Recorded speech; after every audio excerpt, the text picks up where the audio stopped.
left, I was actually really excited because I haven't been to Thailand since I was like 7.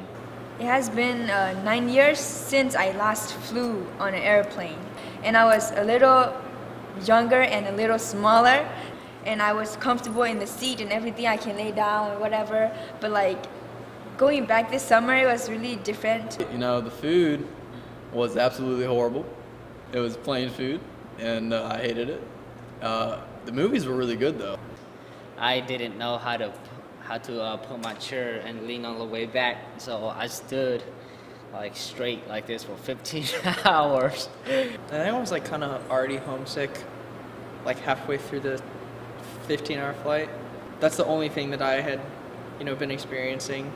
But as I was like flying, I felt very excited.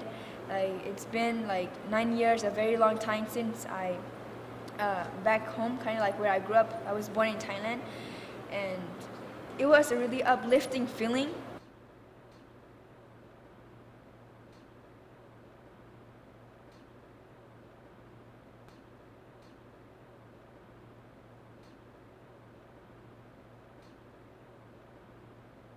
Sunday morning, we went to visit this one of the biggest refugee camp, Mela refugee camp, and we went there for a Sunday service. I think all of us, except for maybe Evan, just assumed that we were going to be like in the congregation, but then like they told us to go up these stairs and just take a seat, and we walked up and we were like on the stage. Like we got you sat all the way on the top. So I was pretty petrified. And everybody kept falling asleep. Everybody was falling asleep. I mean, I wasn't, but... So yeah, then after that, we went and got a tour around the village. So after the church service, it was super beautiful. They had like this big mountain on the side, so I was like, oh, this is great for some pictures. So I guess I spoke too quietly, but I told Evan, I was like, I'm gonna go take some pictures over here around the side of the church. And so I did. I walked over there and probably spent like 7 minutes just snapping pictures, and I came back and no one was there. We probably took like a 2-mile hike, and it was like a giant circle that we did. And I was like, oh no. Like, this is not good. This is my worst nightmare. As I was walking, it's kind of like I'm walking back to where I grew up, the refugee camp. Even though it's not the refugee camp that I grew up in, it was similar. Like the houses were made out of bamboo, the ground was dirt, and everywhere is mountains, surrounded by mountains and trees. I started to like walk off, and then I was like, no, I better stay here. And I was like pretty surprised that I'm really lucky to be here living a good life. Other than that, because, yeah. I was like, okay, how long is it going to take for them to notice that I'm gone? It was different from the camp where I came from. The camp where I came from was mostly flat, but Mela camp was hilly. It was pretty steep, so some people had trouble getting around. People were walking by and looking at me, staring at me with my camera, and I'm white and I'm all by myself and I don't know anything they're saying, so. Although it was a little difficult because I'm not used to that kind of environment anymore, since I've been adapted to the American way of life, like pavement and building made out of like bricks. And so Evan comes running around the corner. He's like out of breath. And I just look up and I'm like, hey, it's me. It's still here.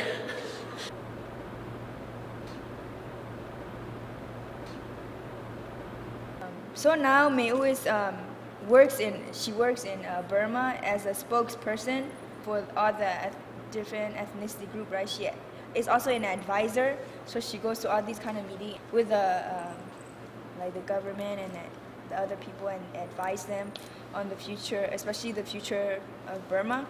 On this trip, our main focus is peace, justice, and reconciliation. We discuss a lot about those words and what it means for her and for us and for the people of Burma and in Thailand. I learned a lot from Miss Mei-U. Like, she talked about what's currently happening what they're trying to do currently and what the situation are right now.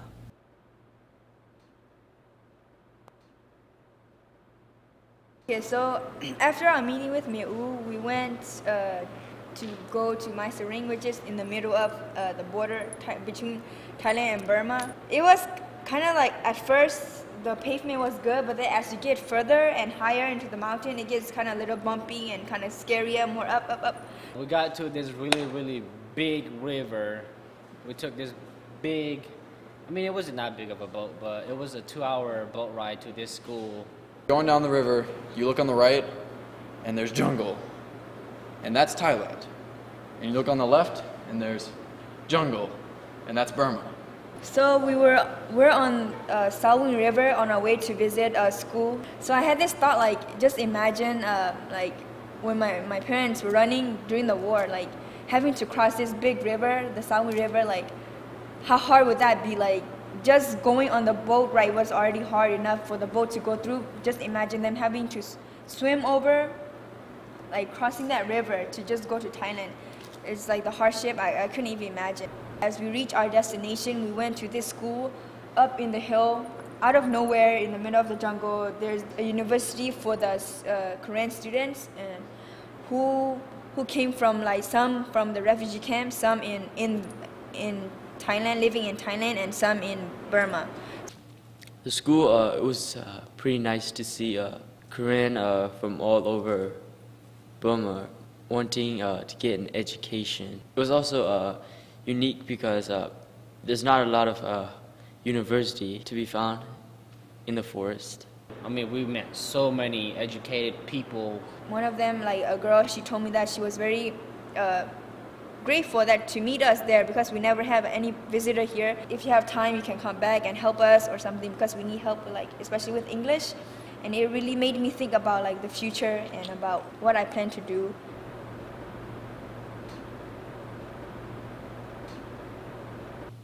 We were driving through the mountain towards Chiang Rai, then we stopped in this Korean village to stay overnight. We took a van on this bumpy road. It looked pretty dangerous. It was on the side of mountains and hills, and there was no railing. When we got to the village, we settled down and we met the village headman, and he was also the pastor of the village. And we had dinner there. They gave us jackfruit. The jackfruit came from a tree right in their backyard. And then we slept in mosquito nets. My hostess was pretty nice. She set up my mosquito net because I couldn't do it. We had a meeting with all of us and some of the people who live in the village. We introduced ourselves, and they asked us questions. Well, we asked them some questions, they answered, and they asked us some questions, and we answered. The village, they had just gotten electricity, and as a source of entertainment, they had TVs. Yeah, they asked us about how to prevent kids from watching TV all day, and my mom answered. In the village, they took showers, and you'd have this like big bucket of water, and then you'd have like a pitcher. You would just pour the water over your head and over your body and like, you know, soap and everything. I didn't take a shower. I didn't take a shower. I didn't take a shower. I probably needed one. Well, I was about to take a shower, and I saw this huge spider. So then I just put my clothes back on and ran up the house.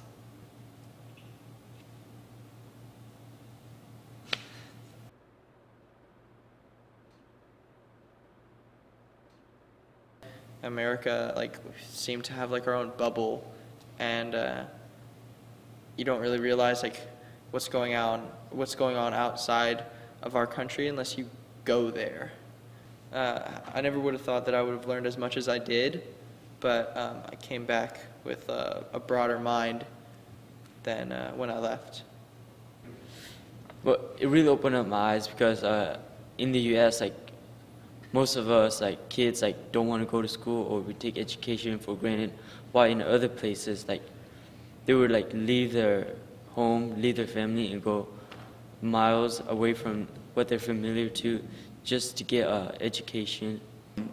I don't know, I learned a lot, especially from Mayu, about conflict, just kind of how messed up all the governments are. Growing up here in America and adapting to the way of life here, I sometimes, to be honest, I sometimes forget what my people are going through. So this trip set a purpose for me to remind me of like what my people are going through. The general message, like throughout the whole trip and like everywhere I went and everywhere we went, is people found hope in hopeless situations, and that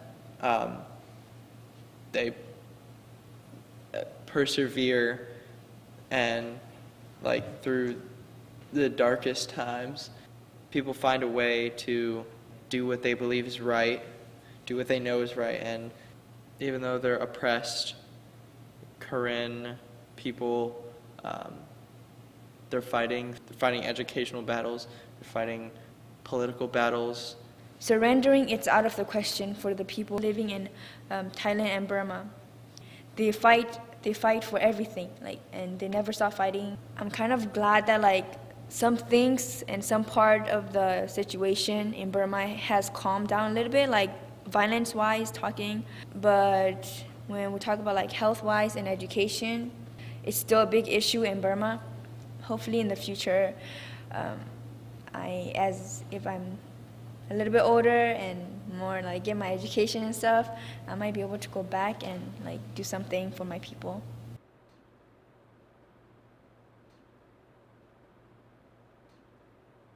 We rode elephants. It was amazing getting to ride the elephant for the first time. I didn't get to ride an elephant because I was at the hospital with dengue fever. Yeah, it was great. I don't say it just like surprised me, because it's exactly what I like thought it was going to be, which is like amazing. Just like riding on the back of an elephant through the countryside of Thailand. I actually got to ride in the front, so that was neat. And the driver, let me ride in the front. Yeah, no, in the front, like the shoulder, I think, right? The shoulder of the elephant, yeah. The ears were like flapping, and I got, as we were going downhill, it kind of like feels like I was about to fall, but then he said, "Don't worry." We took the elephant, we like went through the village, and we were like on the side of the road with the elephant, and we went in the water. The elephant were super big. During the ride, they also ate a lot and took a number 2 a lot. That was like a super, super memorable experience for me.